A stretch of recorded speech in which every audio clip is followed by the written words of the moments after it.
Hello, welcome back to Marathon Man, where I'm going through Doctor Who from the very beginning, and you join me as we take a quick look back on Season 3.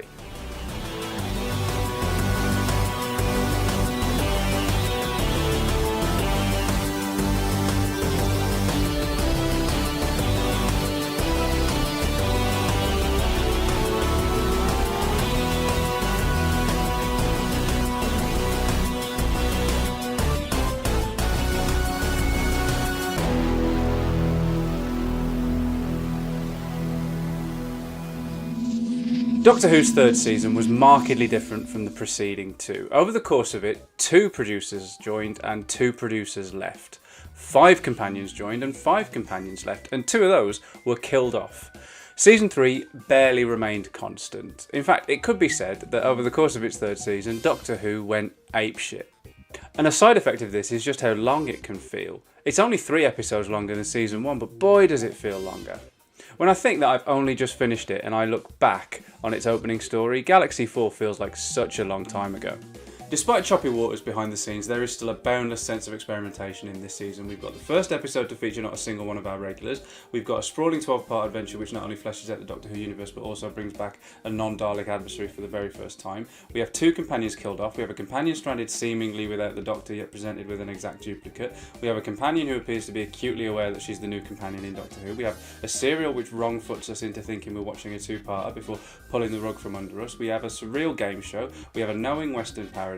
We ditch individual episode titles, and we have a story set on contemporary Earth for the very first time. Season 3 may not be constant, but that could just be a result of it not resting on its laurels. Yeah, okay, the results are hit and miss, but if I'm honest with myself, there are way more hits than I remember. Galaxy 4, Mission to the Unknown, the Daleks' Master Plan, and especially the Savages all crept up in my estimations, and the Ark and the Gunfighters down a little bit.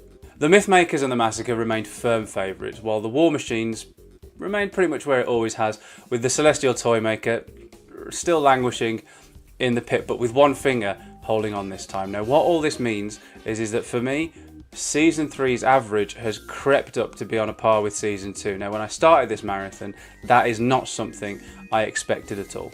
Throughout it all, including attempts to oust him, Hartnell rolled with the changes as he always has, though seemingly at a cost this time. While his Doctor was no less heroic, impish, clever or adorable, I couldn't help but notice subtle ways in which the show undermined him, and not so subtle during John Wiles' brief tenure, which resulted in some hangovers during Innes Lloyd's initiation. By the time we reach the end of Season 3, Hartnell is a little deflated, and I am in awe that he isn't even more so.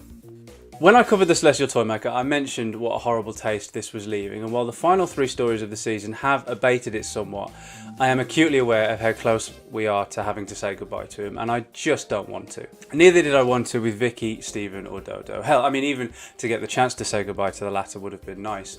And I know that Vicky would have had to go at some point, but it does feel like she left a little bit too soon. In my sort of like semi-regular what-if dreams, I kind of like the idea of her and Stephen sticking around for the regeneration and into Patrick Troughton's Doctor.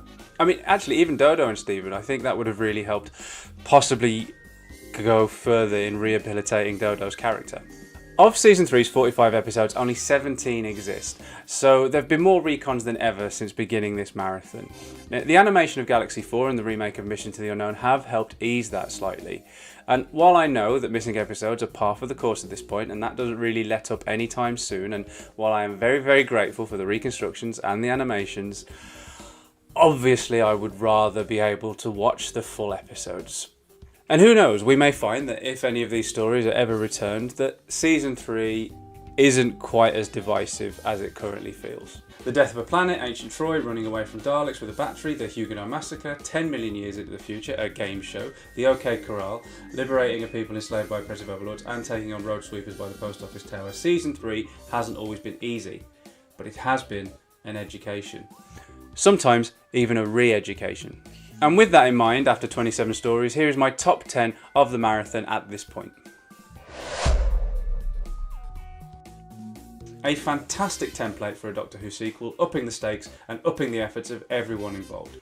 The Daleks obviously caught on enough to be brought back here, but I have a sneaking suspicion this story is the one which cemented them as the cultural behemoth they now are. Still in the top 10, this Season 1 historical is still a firm favourite of mine. setting the Doctor on the way to becoming the hero he now firmly is.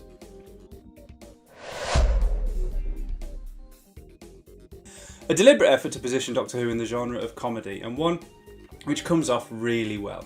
It's a bit jarring to have the Doctor so delighted at playing a part in the destruction of Rome, but the plot of Ian and Barbara being sold into slavery should be just as jarring, but somehow that fits really organically.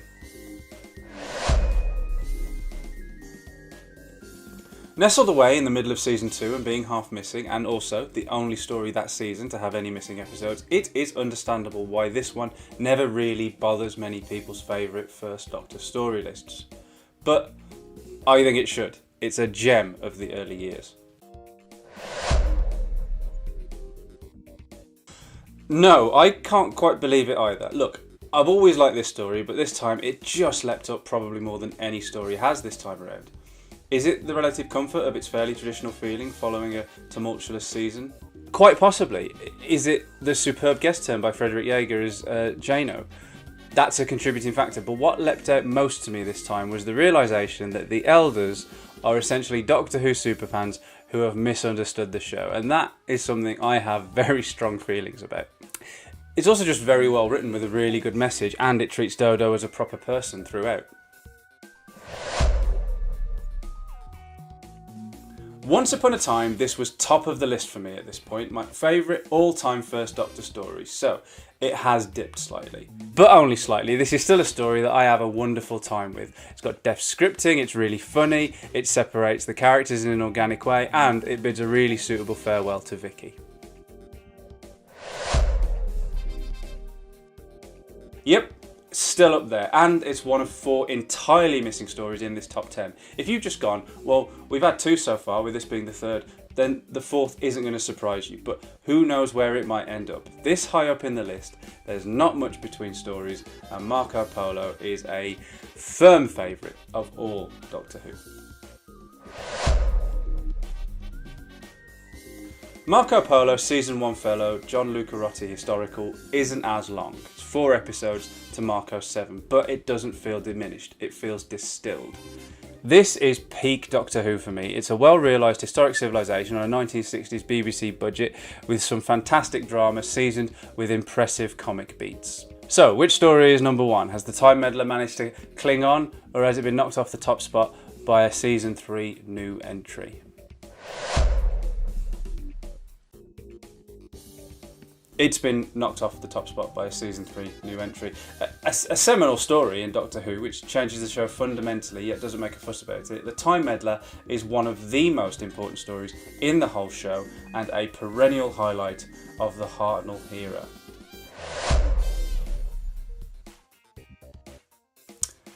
Ever since the reconstruction of this story gripped me while half asleep, waiting in the middle of the night at a train station for the first train the next morning, I have always loved it.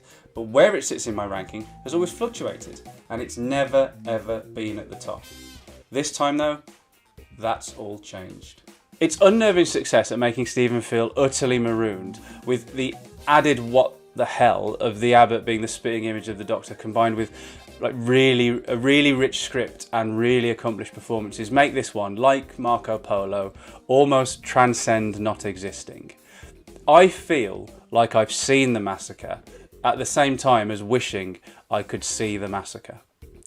And we're almost at a point where we can do a top 10 companions, but not quite yet. So, how does the companion ranking look at this point? Okay, so she didn't stick around long, but could she have, considering she was unsure how to work a key? So her position here is rather by default. That said, the little time she spent with us was a nicely different angle on the role of companion. She saw the Doctor as a god who was shepherding her through to the afterlife, having believed herself to have died in Troy. Where Vicky was, on paper, a pretty much straightforward replacement for Susan, Katerina really was something different, and in that sense she did kind of break the mould, but it just wasn't meant to be. It was fun while it lasted, but it was a shame it had to be cut so short. I think I've covered Dodo enough within the videos of the stories themselves, but let it be said again that I don't think she ever stood a chance. Not her fault, not Jackie Lane's fault. Victim to the revolving door of companions and producers, her character wasn't handled with the care it needed from the get-go. She had flashes of greatness before being unceremoniously dumped by a show that never really cared for her. She'd have stood a much better chance of being higher in this list if she had been like she was in The Savages all the way through. Poor thing.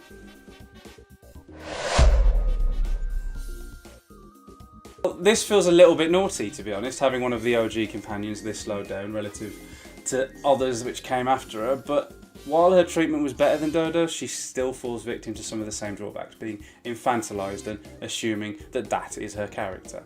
Carol Ann Ford was obviously able to make more out of it than just that, and that's a testament to her, but she was given, I think, more opportunities to do so than Jackie Lane was given as Dodo.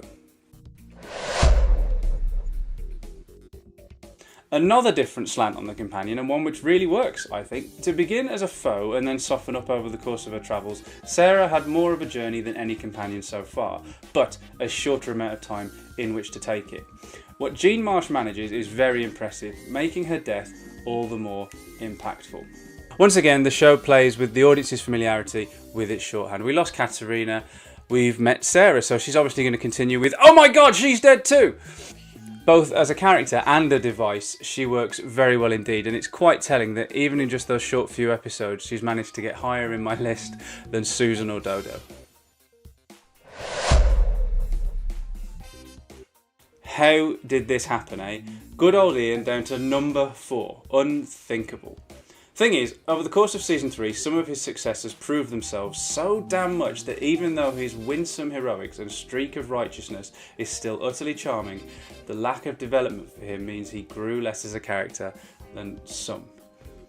William Russell will always be one of the early days MVPs, of course, and Ian will always remain very close to my heart. But can I, in all good conscience, and this time around, say that I think he's deserving of a higher place on this list than Vicky and Stephen?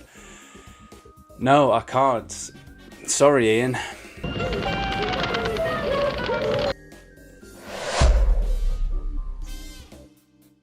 From his impressive debut in The Chase, Stephen did nothing but impress. I'd always been fiercely loyal to Ian, but in more recent years I've realised I was being needlessly stubborn, and this marathon has brought that home even further. Stephen is just way better. He joined the TARDIS after being imprisoned on Mechanus. It was better than staying, and this meant he could question the Doctor's actions and methods, and it led to some really interesting moments. His scene at the end of the massacre is probably my all-time favourite scene on the marathon so far, because he and Hartnell make you care and sympathise with each character. And he also had a really, really excellent departure. Now, I'm going to miss him this time way more than I ever have before. Ah, Vicky, I'd always liked you, but oh, how you stormed ahead this time round. She is fantastic. Quickly growing out of her remit as a Susan replacement to become so much more. She's a superb foil, not only for the Doctor, but also for Ian, Barbara and Stephen, all of whom she admirably holds her own against. Clever, resourceful and decidedly brave, Maureen O'Brien did fantastic work and ended up making Vicky feel like a real person, and that she ended up so relatable despite coming from the 24th century is some very good going. With Ian and Barbara leaving, she really came into her own when paired with Stephen.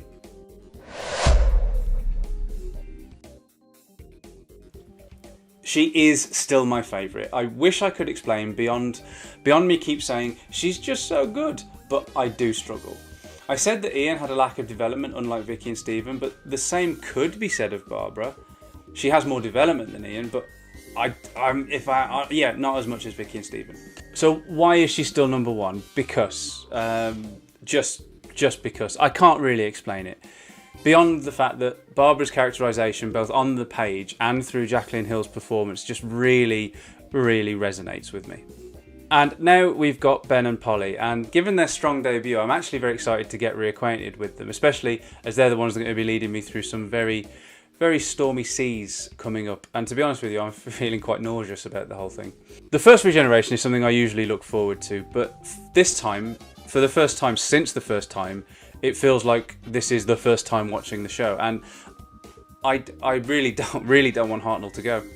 As ever, thank you so much for watching. If you enjoyed this pit stop between seasons, then you know how YouTube works. Please give it a like and share. It really does help me and the channel out in its early days. And what do you think of Season 3? Is it a highlight, or is it one of the duds of the 60s? Is it as changeable for you as it is for me, or does it remain fairly constant? And do your rankings look the same as mine, or am I off at the deep end for having 3 entirely missing Season 3 stories in my top 10? Let me know in the comments below, and I'll see you back here soon for the beginning of Season 4 and for the First Doctor's penultimate story. So if you don't want to miss that, hit the subscribe button, clang the cloister bell, and I will meet you in Cornwall, Cherub.